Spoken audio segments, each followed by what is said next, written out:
Welcome, I'm filming a Realme C15 and today I'll show you how to format the SD card.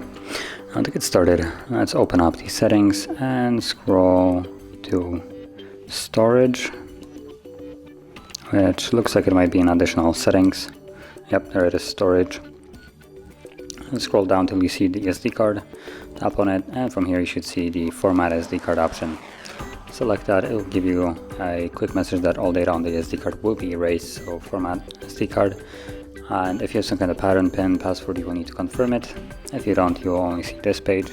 And again, it prompts you with the same information that this will be, well, all the data will be lost and it cannot be undone.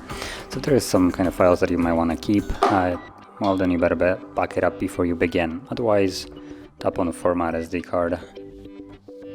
And the process will begin. Now it's a fairly quick one, it only takes about 5 to 10 seconds. And once it's finished, the card is immediately ready to be used once more, like it is right now. So, tap on OK, and we're done. So if you found this video helpful, don't forget to hit like, subscribe, and thanks for watching.